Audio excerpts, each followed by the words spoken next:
with 12 laps to go to be on tires that will last the end of the race, and they'll take you there.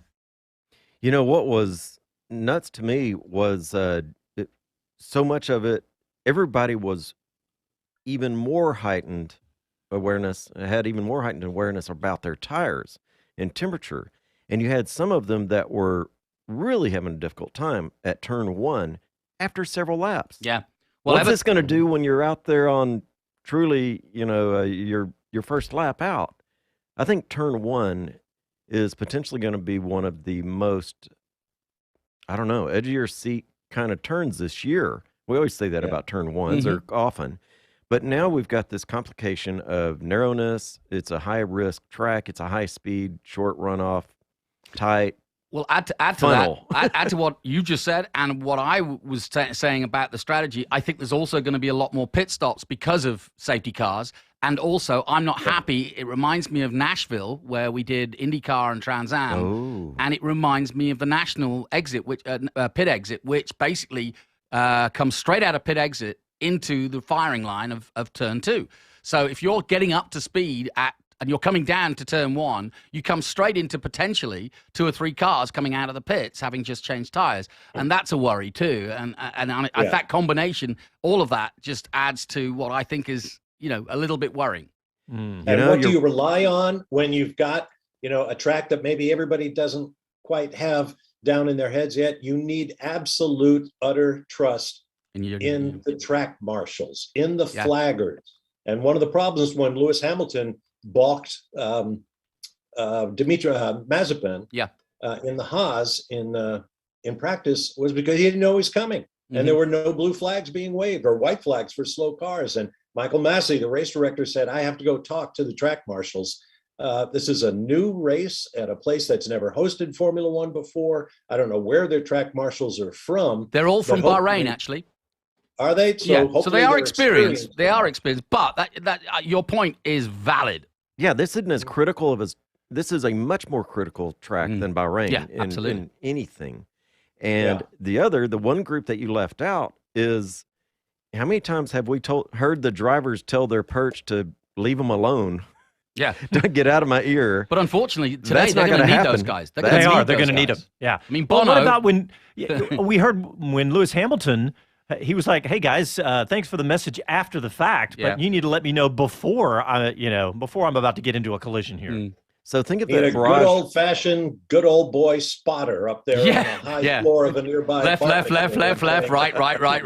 Yeah. Here's what's going on around you. Whoa. Call NASCAR quickly. All right, hey, guys, let me give out the phone number if anybody wants to call and give their opinion. 512-643-LIVE, 512-643-5483. We want to hear from you today in the pre-show and in the post-race show, so write that number down. We promise we'll take a breath and let you talk too. That's right. We're pretty excited today because we have a fantastic championship at hand and looking like a very exciting I want to talk today. about the positives of what we're about to say too. I know, it's true. I mean, you can say excitement on one hand, but I'm pretty anxious on the other hand. I am too. I'm in an uncomfortable state when you think about all of the limitations of this track, the crazy tire temp management these guys got to manage, the short view ahead of a driver, and track marshals that aren't used to this critical timing, and somebody chattering in the driver's ear constantly. That's talk about inundation and saturation of senses. This is going to show something serious. I mean, it's going to be a tough race. 50 laps at that concentration at an average speed of over 157 miles an hour. This isn't Monaco. And I don't mean that in other words, not that you can relax at Monaco. There's 2,000 gear changes. And I know it's a lot easier with paddles these days. But even so, I think you really are going to have be on your mettle throughout this race, because you just don't know. You can be racing 2 or 3 guys, but you don't know what the back markers are doing or what's happened. And, like you say, we depend, therefore, on those marshals. Yeah. And there's trying to turn in a positive direction. There's some great stories in the mid-pack of bravery and daring among the drivers. I'm thinking of Charles Leclerc, who had that massive crash that cut short Friday's second practice. They were able to save the chassis, save the engine, and he's good to go. And he'll start 4th And he spoke fairly eloquently over the weekend about how it took him a while to get his confidence back after that massive shot. He said, when I knew I was going in backwards in the wall, I just shut my eyes and hoped I was coming out of it okay. Mm-hmm. And there he is qualifying in fourth place for Ferrari. It's, Pierre Gasly with another great top six qualifying performance. Lando Norris, who's been nowhere in the McLaren recently, is up there in the top 10. Yuki Tsunoda was just a mere tenth of or two off of the fastest guys in the sport. I mean, this is crazy. Having watched Yuki a while, this is totally his kind of track. I was going to say, because you know Yuki from Toyota Toyota, and I think you said Macau. No, he hasn't done Macau. Okay, but even Toyota is going to have a similar, high concentration of effort, all those cars on the track together, packed in some cases, short tracks. That attention that he experienced there is liable to translate. I was watching him all weekend, and Yuki has been on it this weekend. Absolutely. I mean, that AlphaTauri just looks like a rocket. And yeah, both. I mean, Gasly's been progressively over the last few races getting quicker and quicker. Yuki's been there or thereabouts, but he really shone this weekend in every session. Yeah. All right, guys. Hey, let's get a break in, and we'll continue our discussion. Very excited for the Formula One Saudi Arabian Grand Prix. Back after these messages.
Hi guys, this is Pierre Gasly and you're listening to Speed City. You're listening to Speed City F1 on Sirius XM. Has your workforce moved from the office to the home or to the garage or maybe a rented cabin with open Wi-Fi? If your company has expanded outside the office and moved all your applications to the cloud, there's a whole new world of threats you have to worry about, including ransomware. CrowdStrike revolutionized security by harnessing the speed and power of the cloud to identify and stop the most advanced cyber attacks, even those that have never been seen before. So now you can work securely anywhere. Try CrowdStrike Falcon free today and protect your data and employees anywhere. Welcome to Anywhere. CrowdStrike. We stop breaches. Access the CrowdStrike Falcon platform free at crowdstrike.com/anywhere. All right, boys.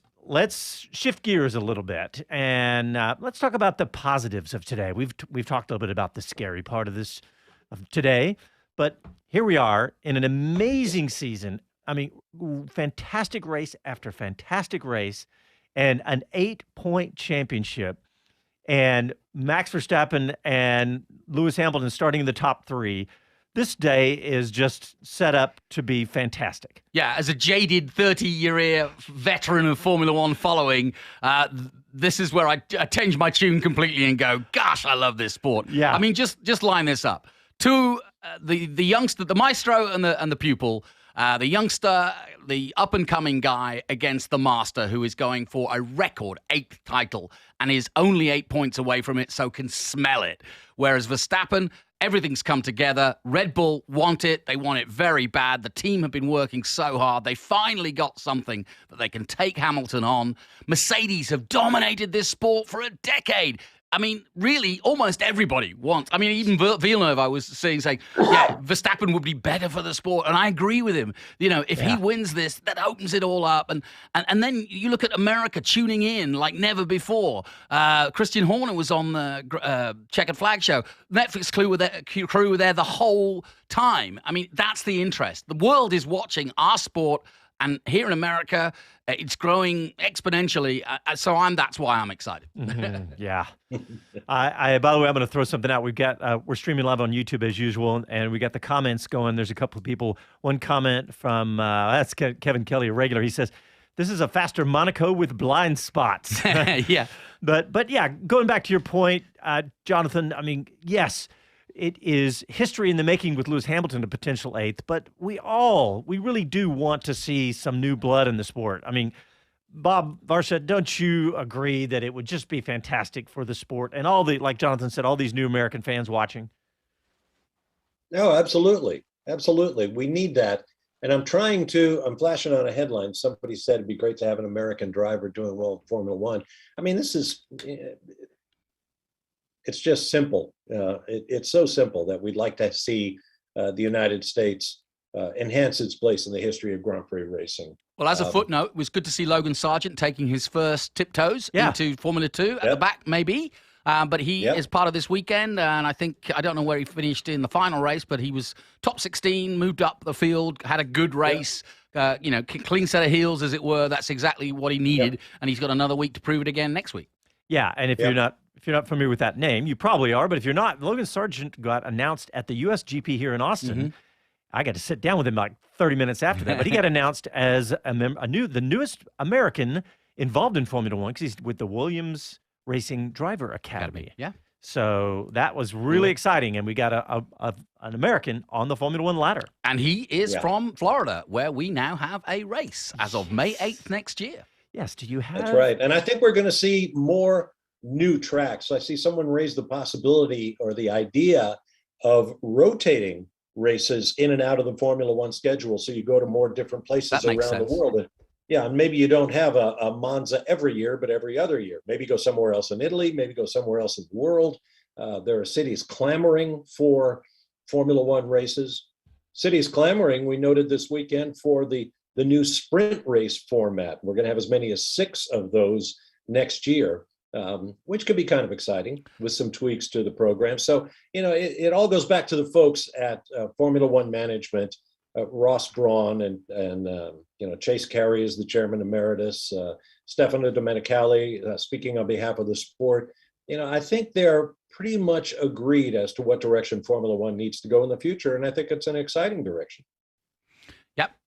No question about it. And I do think that, this next 2 weeks is really going to shine a platform on Formula One, and I hope it's a positive one, and I hope, like you say, we have a great race.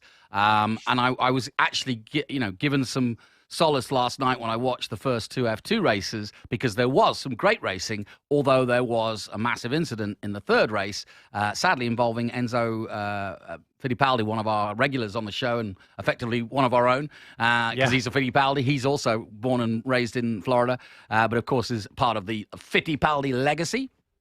And Pietro, of course, his brother, his older brother. But we don't know. They ended up going to the hospital. I heard they were okay, but I can't confirm that. I want to make sure we put the right word out there. I don't have any update on how he is or how both drivers. Theo Portier as well was involved in that incident. Well, let's go to Bob Varsha and let's run down the grid, because there were some rumors, rumors and the possibilities, of course, of grid penalties, because we thought Max might have to change a gearbox, but it looks like he does not have to do that. So, Bob, you want to run down that for us? Absolutely. Starting up front, Lewis Hamilton, his second straight pole at a track new to the Formula One series. And history tells us that somebody who's that good on new tracks always goes on to win the world championship. And he has the added advantage of the man at his elbow, his teammate Valtteri Bottas, in his next to last race with the team. A Mercedes 1-2, which is pretty spectacular for them. Then Max Verstappen, who, as we said at the top of the show, had an absolutely mind-bending lap going on, would have been the pole sitter, but tagged the wall coming off the final corner. Very dramatic. He will start third, right behind title rival Lewis Hamilton, on ostensibly the clean line with the Red Bull, and it'll be great to see what happens. Next to him, I talked about Charles Leclerc. Massive crash on Friday, came back with a repaired car, paid tribute to his team, and qualified a very solid fourth, which was a great act of bravery. In P5 will be Sergio Perez, who would love to have been ahead of Charles Leclerc. His team principal, Christian Horner, said this weekend, we absolutely have to have Sergio up there. Remember, he was only 11th a week ago in Qatar, and yet here he is in fifth place on the odd-numbered line behind his teammate, and hopefully they can move forward together. Starting P6, Pierre Gasly for the 14th time this year. The guy that Red Bull decided was not their boy for their varsity team, if you will, is in the top six. Sergio Perez, who's one of the drivers who replaced Gasly, has only done it 12 times this year. So pick your favorites. But the AlphaTauri has come on so strongly. Then Lando Norris, another guy who's been lost in the wilderness in recent races, but he has McLaren up there in the 7th spot. 8th and 9th, Yuki Tsunoda. We talked about him in the second AlphaTauri. Brilliant. Kind of reminds me of a young Kamui Kobayashi, just endlessly brave, and finally coming to grips with the car and the pressures of life in Formula One. So good luck to the Japanese driver. Starting 9th next to him, Esteban Ocon, another driver who has not done well of late, but he's up there in the top 10 for Alpine. And then a real surprise in Q3 to me, Antonio Giovinazzi, who's already aware of the fact that he's out of his drive at Alfa Romeo. And, any number of bosses can tell you nothing lights the fire under an employee like the prospect of not being there next year. So there he is, while he's simultaneously preparing for a career in Formula E.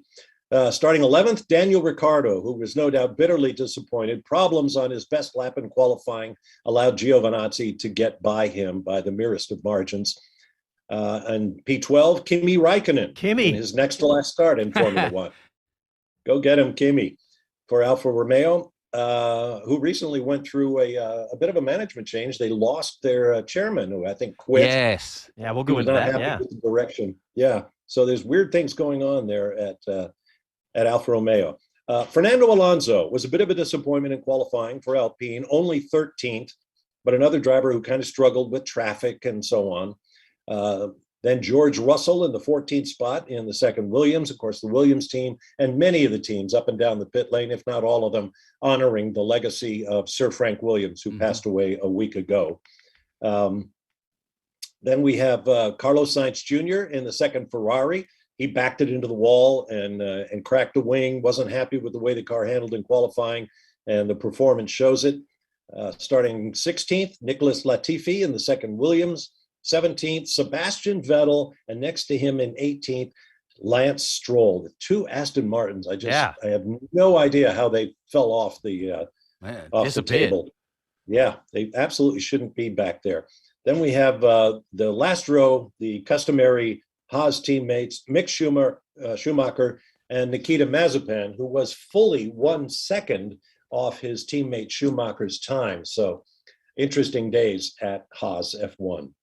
Yeah, and I heard the commentators say, I guess on Friday, like Nikita Mazepin is the only driver who has not made it into Q2 all season. With, if you recall, Schumacher did a few races back. So, but yeah, not the days we wanted for Haas, but we have high hopes for next year to see if we can all these efforts for this year that are for next year will come to fruition. Hopefully so. There's some Mazepin news for next year that we're going to have to talk about later. Yeah, but I'm just thinking He's taking me to Moscow? For a party.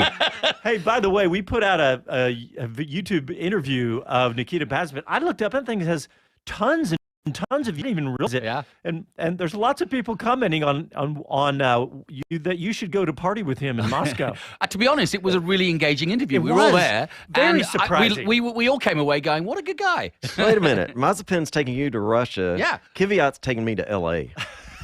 What's this about? I win. Well, we took. I don't know. You may not come back. I may not come back. We took Kvyat to NASA. We So- did. Yeah, that was yeah. fun. Well, He that's owes how you. that's how that came about. All right, we got to take a break, guys. Let's go ahead and get that in. And when we come back, we'll talk about the strategy of this race. We'll get Jonathan to walk through that for us. You're listening to Speed City live from Austin, Texas. Back after these messages.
Hello to everyone, this is Gunther Steiner, this is Speed City. You're listening to Speed City F1 on Sirius XM. All right, welcome back. We are 30 minutes away from the first time ever at Saudi Arabia at the Jeddah menacing and fast street circuit. Just so exciting. And Jonathan, I want to go to you because I want to talk. Okay. I want to talk strategy about what to look for today. First, I got to give a shout out to our man Casey. What a perfect song, "Run Like Hell" by Pink Floyd, because that is going to be the epitome of today. It is a case of getting out. Yeah. Exactly. Yeah, if you can get away today, then life is good. But if you can't, it could be mayhem. Strategy. Okay, nothing could go wrong at a street circuit. The track temperature will be 30, even though we're going into night. It doesn't seem to drop that much. I say track temperature, ambient temperature, excuse me. But the track temperature doesn't really dip down. But your normal strategy could be, if nothing goes wrong, and I'm smiling when I say that, but basically start on the mediums. First window between lap 21 and 26. Do the pit stop maybe between 19 and 25. Go on to the hards. Job's a good one. Last the rest of the race. That is strategy 101. That's what the textbook says. That's if nothing goes wrong. But I've seen some walls and some incredibly high speeds. But it is an interesting strategy in terms of, let's say there are 5 safety cars or there is a lot of crashes. That still holds true in terms of you really want to do a one-stop.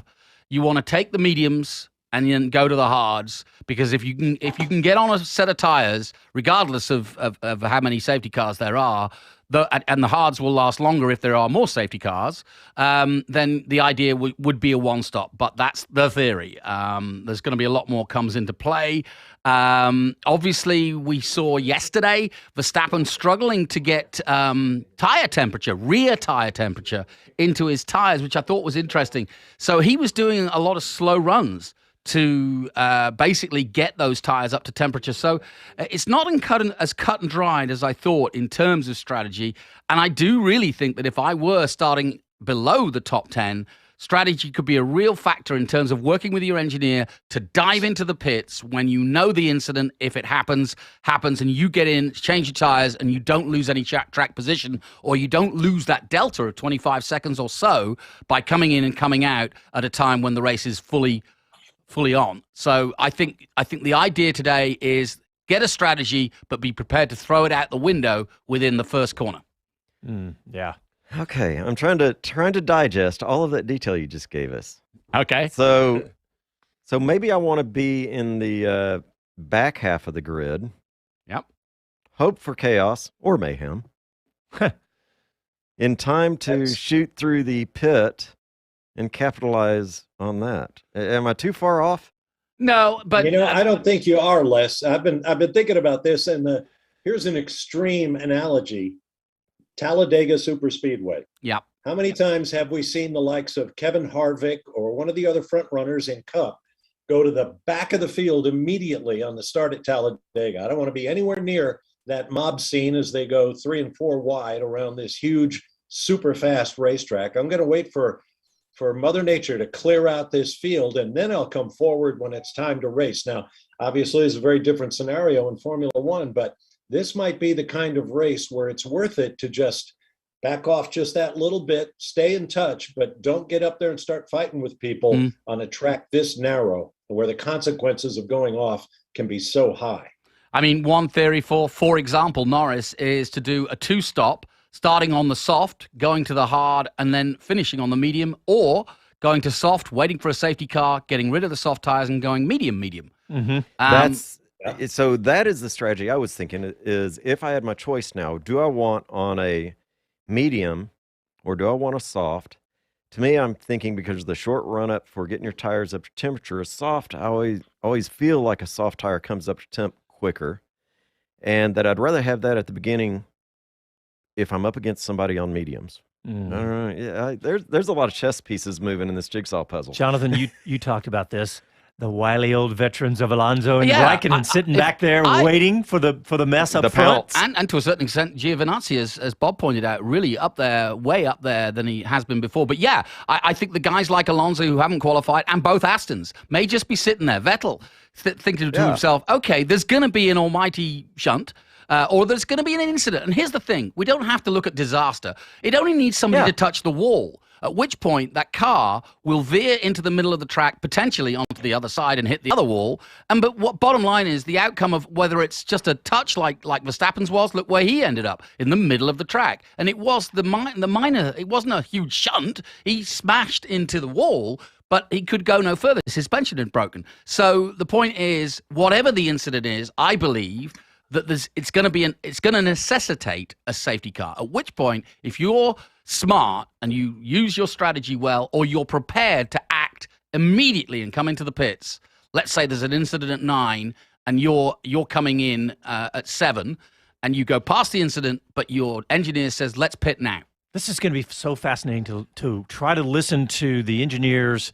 You know, you can do that on F1.com while you're listening on the radio, but try to listen to those radio messages and see who's, like you were saying, Jonathan, see who's good and see who's on top of all that. But when I think of strategy like what you just described, I think of Mercedes being the best. But Les, you had something. Go ahead. Well, I started looking back on the grid, just kind of thinking about, okay, it's not going to be, it could be one person that creates the chaos. It's going to be a collection of people that avoid it and manage it away from that chaos. So I look back and I'm looking for veteran drivers. We've got a great collection of veteran drivers starting at 11th spot. Daniel Ricciardo, 12, Kimi, 13, Fernando. Then we got to go back to 15 to find Carlos, 17 for Sebastian. You've got a bunch of veteran drivers out of the top 10 that throughout history, they've had to cooperate with each other, even though they were still racing. And I think that's a grouping that we better watch. Mm. Bob, you had something. Here's another factor. I'm looking at Pirelli's list of who has what in the way of new and used tire sets for the race.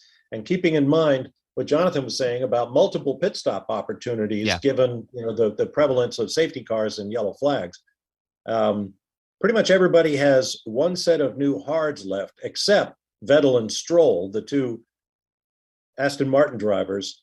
But Vettel, Stroll, Mazepin, and Schumacher are the only drivers with two sets of new medium tires, which is the tire everybody wants. And if it comes down to softs, Ricardo, Vettel, Stroll, Alonso, Sainz,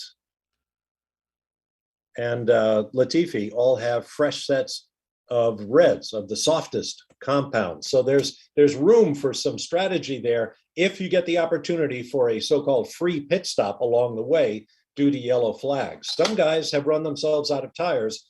Other guys, whether through plan or providence, have some fresh rubber there. Which may come in handy at the time. And of the top 10, all of the top 10 are running softs at the start, bar Norris, who's running a medium. I think it's the other way around. They're all on mediums except Norris, who's on softs. Okay. Everybody got their best qualifying time in Q2 on mediums. I'm sorry. Yes, sorry. The other way around. Yeah. Which is why I'm curious about who still has more medium sets available to them. Yeah. This is going to be interesting, but I really do think, and we can strategize all we like, I really do think this is going to be a on-the-fly strategy race, which is prepare for all things. If we've learned nothing from street racing, from Baku to Singapore to Monaco, it really is opportunity favors the brave sort of thing. All right, hey guys, I'm going to go to social media. We got a couple of comments. Andy P. said he quoted Chris Medlin about the F2 drivers. He said the drivers were, Porcher and Fittipaldi said the drivers were immediately attended to by emergency and medical crews. The drivers were conscious and extricated, and by the attending medical crews and been transferred to hospital by helicopter. So that's good news. And on YouTube, we had Derek said the problem with this circuit. Let's see if you guys agree with. I don't know this to be true, but he says the problem with this circuit compared to Macau and Monaco are the cranes that are able to extract cars quickly. This circuit doesn't have that. I haven't seen cranes extracting, and you're right. Macau does have that opportunity and has several places where we crane cars out, and likewise Baku and Singapore do as well. Derek also said, 2022 Haas, baby, exclamation point. I like that, Derek. Yeah. Hey, you know what? Speaking of, hey, Casey, our producer, do we have that Macau video queued up? He's going to cue that up right now because I think it's a good time to show what we're talking about. Yeah. Because, 2017, Jonathan, you were down there calling the race, and they put it on YouTube, and it has millions and millions of views. But let's play that. Let's just set it up. It was go ahead. Was the GT race. When you can imagine, a bunch of GT cars are about as wide as you could possibly be, and I'm talking Ferraris, Mercedes, you name it. Aston. Top drivers in the world, and I'm talking guys who compete at the World Endurance Championship or are single-seater experts. It's a famous race at Macau because it's always been a part of Macau to have the sports car stroke GTs as well as touring cars and the single-seater F3. But the GTs has become a World Cup for GT racing, so it's a kind of one-off, let's see what we can do. And there's a lot of bragging rights in Asia. But anyway, this was the start of the 2017 race. And it kind of went a little sideways. But blind corners is just the whole point is blind corners just like today at Saudi. Yeah. So, let's play that clip. Show us that as we go on board now. He definitely touched the outside wall of Reservoir Bend. Doesn't look as though there's major damage to the car, but we'll keep you informed as to whether... Oh, no! Oh, mayhem! And there's millions and millions and millions of dollars of damage here at the mighty Macau. And that is one of the worst GT accidents I've ever seen here. Wow. And in the place, the city. Yeah, this is what we don't want, but this is what blind corners can get you. Go ahead, Jonathan. This is police corner, ironically. But what happens is the guy so the first 3 cars got involved in an incident, but all the remaining 20 cars behind had less than a second to react because they are flat out in fourth gear and it's a blind corner coming in.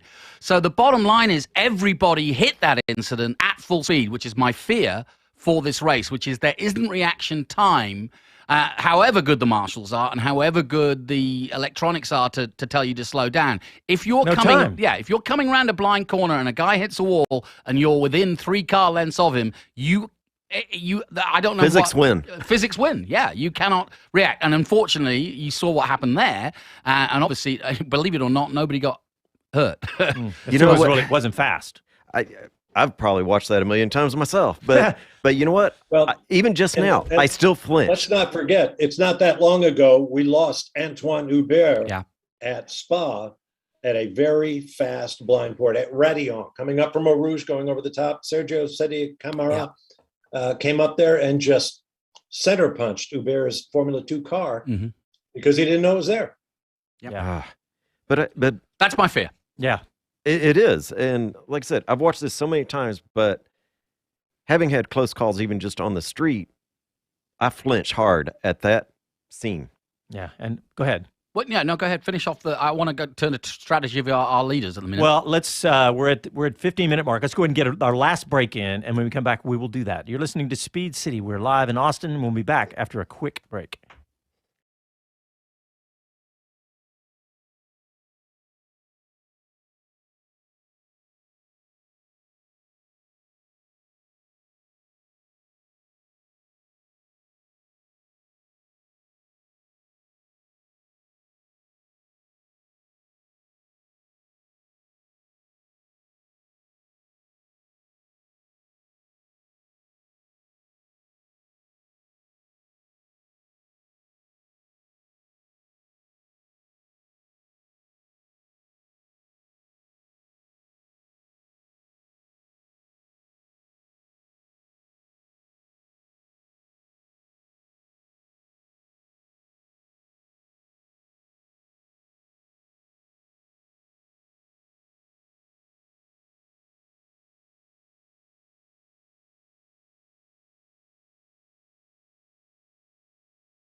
I'm Jenny Gow from BBC F1. You are listening to Speed City. You're listening to Speed City F1 on Sirius XM. The Speed City F1 pre-race show on Sirius XM is brought to you by CrowdStrike. Use the cloud to secure your team in the office, at the track, or anywhere with CrowdStrike at crowdstrike.com/anywhere. If you want to call and join the conversation, it's 512-643-5483. And I hope you got yourself some coffee and are settled in and ready to watch this race. Or maybe not coffee. It's too darn exciting. Maybe some decaf. But, Jonathan, let's talk about the championship battle and the strategy today for Max and Lewis. Yeah, I mean, you know, who dares wins, you know, type of thing. Like I said, it's all about that first corner, or could potentially be, which is if you could get ahead in this race, which Hamilton will be planning on doing. And I watched very closely, I replayed it a few times, the starts of the F2 races, because I wanted to see how, you know, smaller car maybe and less power, but even so, how it all came to be. And for example, in the first race, Armstrong against Lawson in pole on the right-hand side of the non-dirty part of the course with the natural across the top, just like Coda, that left-hander. But he got squeezed out because Armstrong made a better start and squeezed Lawson out, therefore taking the lead right at the start. Bottas could do that. Would he do that? I doubt it, because he's there to help Hamilton. What he should try to do is come across the other way and defend and let Hamilton get away clean, is my guess. That's one strategy. Yeah. What's Verstappen's, I wonder? How bullish will Red Bull be when he knows he's got a fast car, he knows he's got a missile, but he doesn't need to be blocked by Bottas, who, let's face it, is a demon around a track like this. And then in the back of their mind, they have to both be thinking, if you don't finish this race, your championship is done. In other words, correct. You want to be as aggressive as you need to be, but you don't want to crash. And by the way, Verstappen can win the championship here. We can talk about the permutations. That's right. They're kind of scant, because unless Lewis doesn't finish, it's likely to go to the final race. But even if it's Hamilton 1-2 with Verstappen, it'll be a 1-point gap between the pair of them going into the final race next week. That's right. That's right. Max could win today. We haven't even mentioned that yet. Yeah, and there's several. Yeah, there's quite a few. But the model that I put my faith in for Max wrapping it up today is him being first without a fast lap. Everybody throws in the fast lap as like the multiplier or something.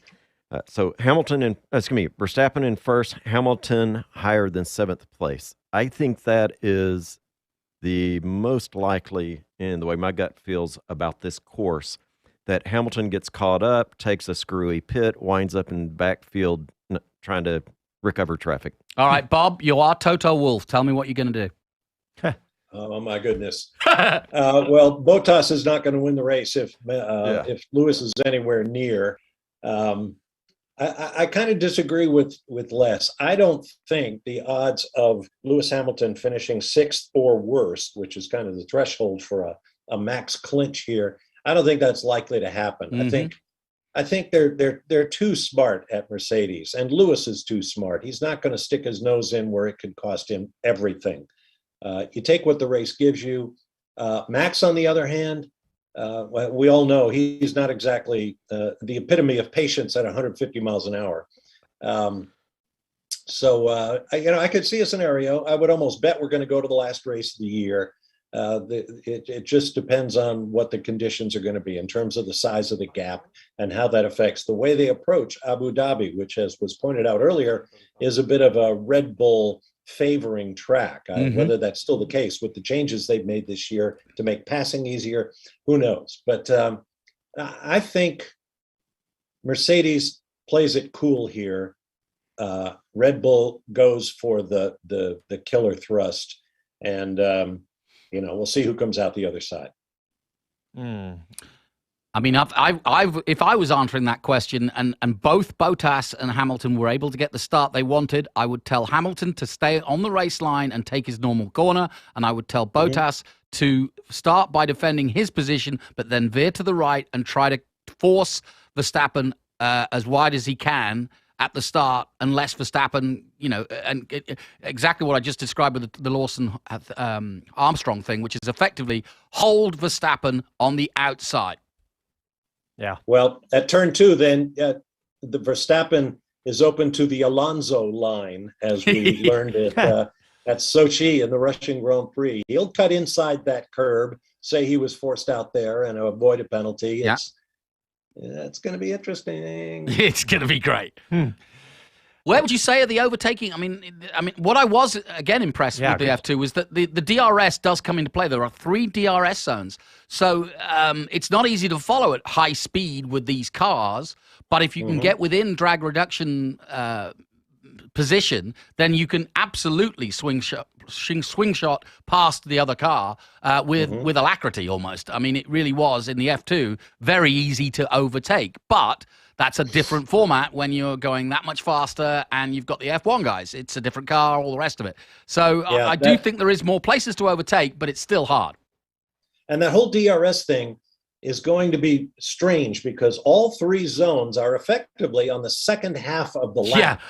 So how you get within a second of the car ahead as required to get the opportunity to open your DRS system on the rear wing, and without passing the DRS opportunity over to the other guy, by the time you get to the end of the zone, everybody is on the brakes, but the guy behind you is within 1 second where you are now. So he's going to get DRS in a matter of seconds. It's just going to be, it's going to be bonkers. It's just going to be so fascinating to watch. Hey, I've got another comment on YouTube, and I have to mention it because Old Timer says if F1 wants better participation in the U.S., ESPN needs not to cut to the broadcast so early after finishing the race and qualifying. That's very true. He says they seem to be more interested in airing cornhole, and I hate it. It's like the guy that's in charge of cutting after that.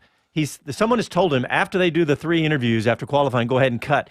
And it can literally be mid-word, literally like the millisecond after that, and he cuts it. I hate that. It drives me crazy. But you don't have to worry about that if you're listening on Sirius XM. Let's start a TV company. Yeah, there you go. There you go. Well, we only knew somebody that had been on TV before. Gee. Well, we're on YouTube, so there you go. All right, what else, Bob, about, look, hey, what about, we got Charles Leclerc sitting in 4th place right there between Max and Sergio. That's cool.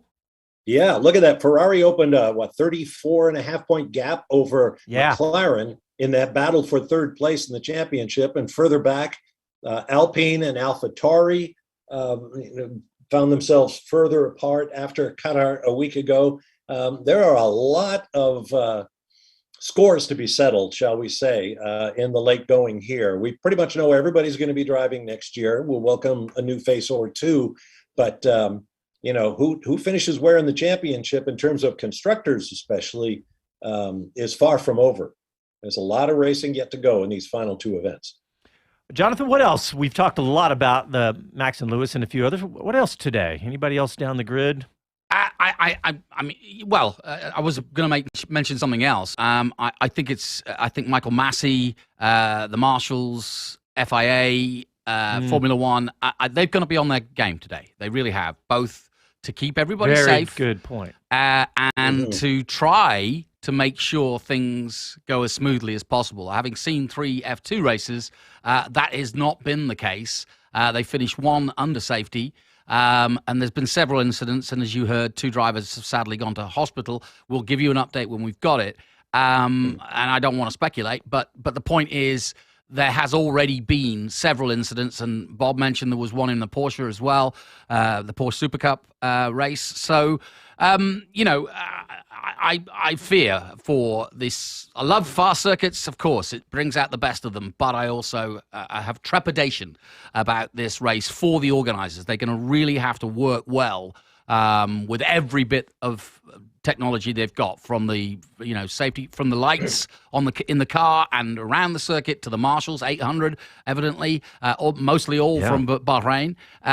They've done well with keeping the track clean because it really was finished Friday night type thing. We forgot about all that. And it is dusty. You can't do a building site and not have dust and get rid of it. And if you look at the pit exit where they do their practice starts, they've almost aborted that because it's pointless because there's so much sand and dirt down there. So there's some factors like that could be could topple a few people. And I mean, maybe that was part of what happened to Verstappen at the end of his lap. He suddenly locked up that front left and actually didn't expect that crash, to be honest.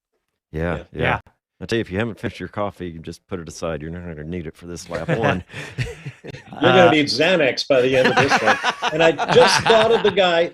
I just thought of who said, apropos of nothing, that it would be spectacular to have an American driver successful in Formula One. Stefan Johansson, driver, who represents a couple of guys named Marcus Ericsson and Scott Dixon in IndyCar. So Stefan knows whereof he speaks. And Felix Rosenquist, who may not be an American, but is very, very, very good, and is an absolute 3-time winner of Macau and a street expert. So there you go. All righty. This race brought to you by Xanax. Hey, I put up a poll on YouTube. Who do you want to win today, Max, Lewis, or someone else? And right now, the poll's a pretty decent amount of votes. Max has 47%, Lewis 40%, other 13%. And that brings us to, we got about a minute and a half. Let's talk about who I hate the traditional thing, but who do you think, or who do you want, whatever you want to say, but let's talk about the final podium. Jonathan, you first. The final podium? Well, no, sorry, today's podium, not the championship. Today's podium, I want to see Verstappen, Hamilton, Gasly. Okay, I like that. Les Kaiser? I agree with you. The first two, I want to see Sergio on the podium, but I believe Bottas is going to put his elbows out and interfere and give Hamilton some breathing room. Okay. Bob Varsha? Who I want to win, or who do I think will be? Both. Go for it. Yeah. Both. Okay. I think on the podium we're going to have Lewis, Max, and Valtteri Bottas. I'd love to see Max, Charles Leclerc, and Pierre Gasly. Yeah, I love that. I'll go with what I think is going to be Lewis, Max, Bottas, but I would love to see. I want to see Charles Leclerc get on the podium because he's been so hard on himself. God, he's so hard on himself every time, and he hasn't done really great since that 2019 season when he had the good engine. All right, well, hey, we are done with our pre-race show. Don't forget we have a full 1 hour post-race show after the race, but stay right here for the entire race on SiriusXM. Thanks, everybody. We'll talk to you after the race. Ciao, y'all.